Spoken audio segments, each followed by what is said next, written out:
Maithili express की शानदार प्रस्तुति। खुशी रिकॉर्डिंग स्टूडियो बलुआहा। दीदी के देवर तू हूँ दछकिया गारी रे, होठा वाला गछ हमर रस से भारी रे। दीदी के देवर तू हूँ दछकिया गारी रे, होठा वाला गछ हमर रस से भारी रे। तोरा प्यार के जाल में फसाई लेबो, हाँ फसाई लेबो, हाँ फसाई लेबो, फसाई लेबो रे। छिए मधेपुरा वाली तोरा पटाई लेबो, छिए मधेपुरा वाली तोरा पटाई लेबो, छिए मधेपुरा वाली तोरा पटाई लेबो।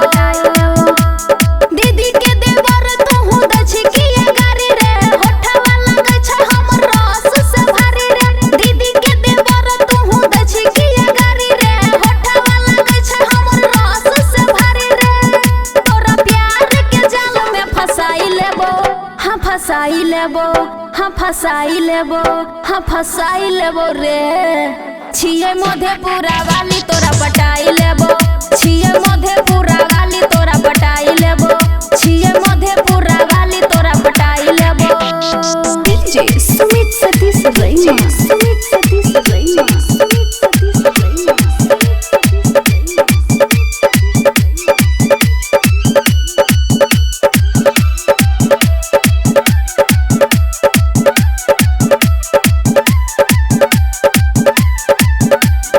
खुशी रिकॉर्डिंग स्टूडियो बलुआहा।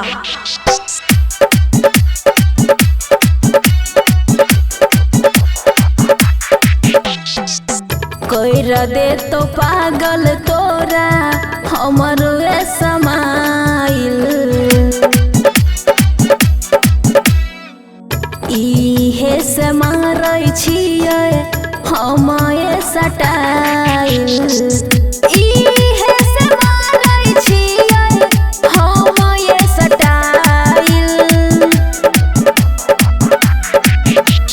करे ने छौरा एहन होगा तू मिसरे, आबे ने करली है संगे हमरा किसरे। करे ने छौरा एहन होगा तू मिसरे, आबे ने करली है संगे हमरा किसरे। सब बात के दिल से भुलाई देबो, हाँ भुलाई देबो, हाँ भुलाई देबो, हाँ भुलाई देबो रे।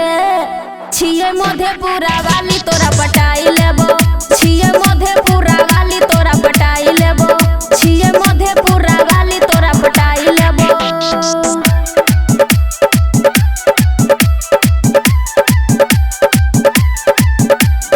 खुशी रिकॉर्डिंग स्टूडियो बलुआहा।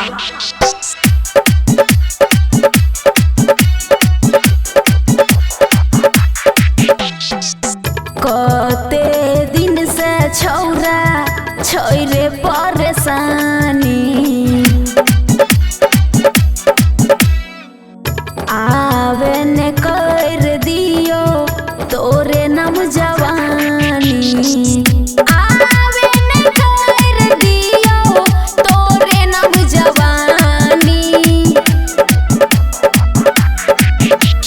राइटर जीतन तू सुन लेने बात रे, आवे ने धर ले दीपाली के साथ रे। राइटर जीतन तू सुन लेने बात रे, आवे ने धर ले दीपाली के साथ रे। सब लोग से हम छुपाई लेबो, हाँ छुपाई लेबो, हाँ छुपाई लेबो, हाँ छुपाई लेबो रे।